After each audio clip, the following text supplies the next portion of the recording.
Welcome to The Explainer. Today, we're diving into something pretty amazing, a secret code that's hidden in our biology.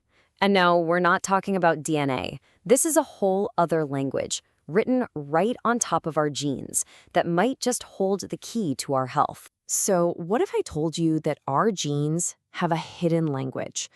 I mean, a whole secret layer of information that literally controls our health.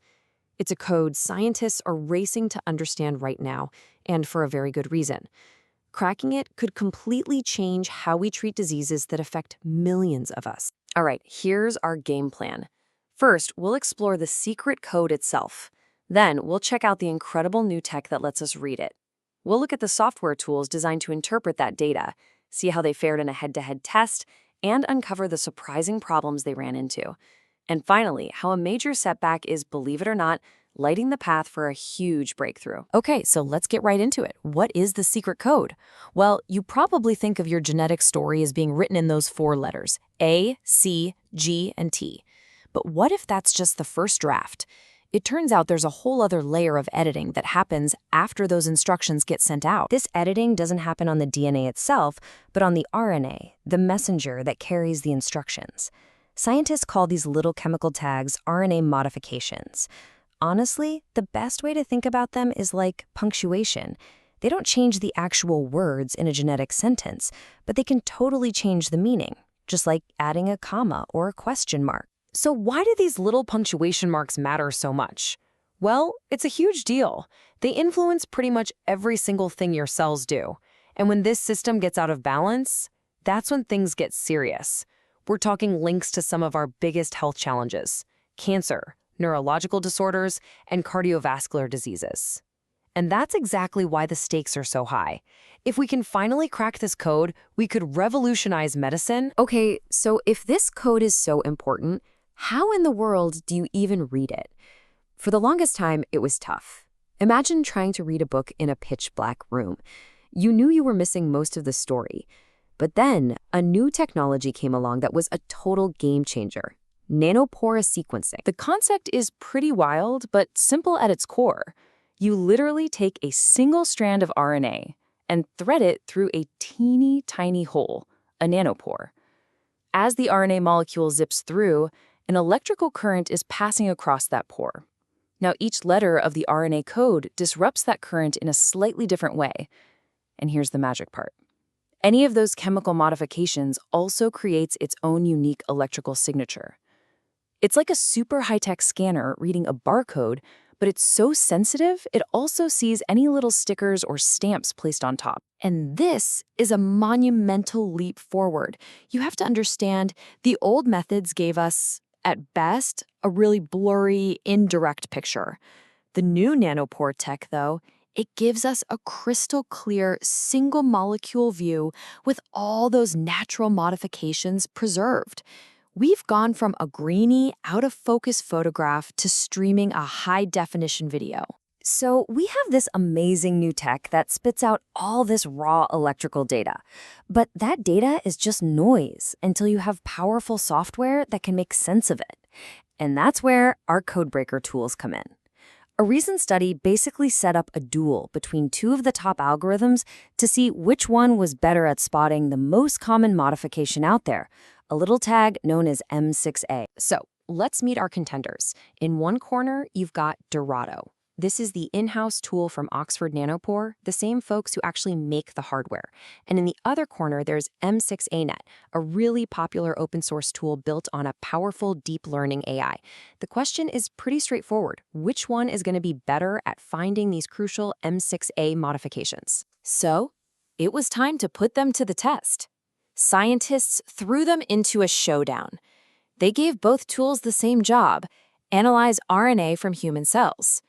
Then, they compared the results against what they call a ground truth, a reliable map of known modifications, painstakingly built using older methods.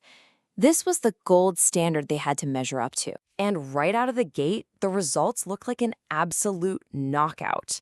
This chart here shows recall, basically how good are they at finding the real modifications. look at this. Dorado was a superstar, correctly identifying about 92% of the known sites.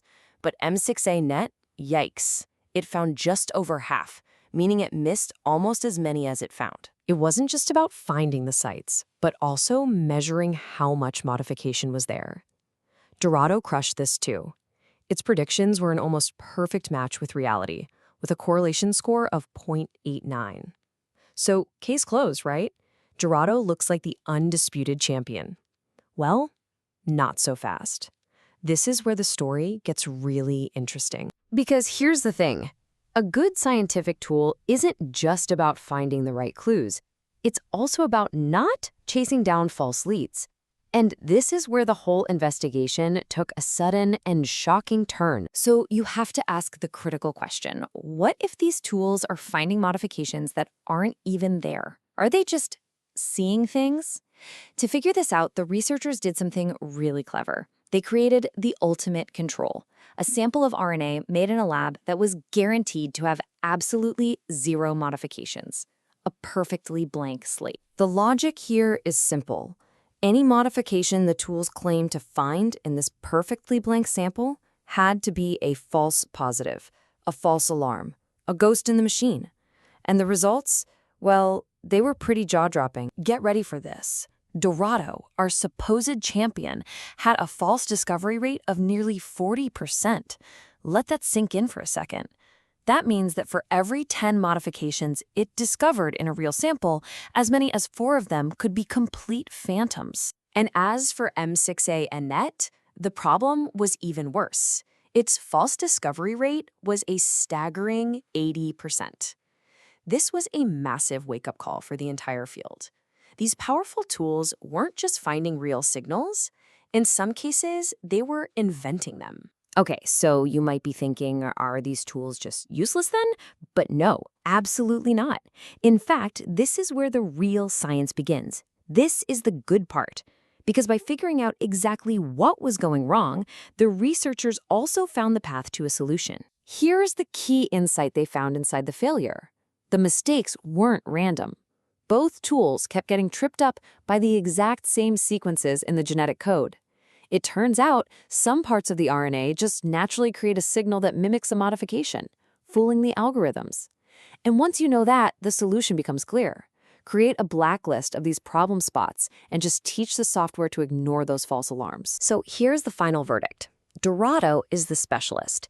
It's excellent at finding true sites, but its big weakness is being prone to false alarms. M6ANET is more of a generalist, but it's overfitted. It's been trained to see patterns even when there's nothing there. But the beautiful part is we now have a clear path forward for both. We can improve Dorado by giving it a blacklist, and M6ANET needs some fundamental retraining to stop it from seeing ghosts in the data. And you know, this is what real scientific progress looks like. It isn't always some big, clean eureka moment.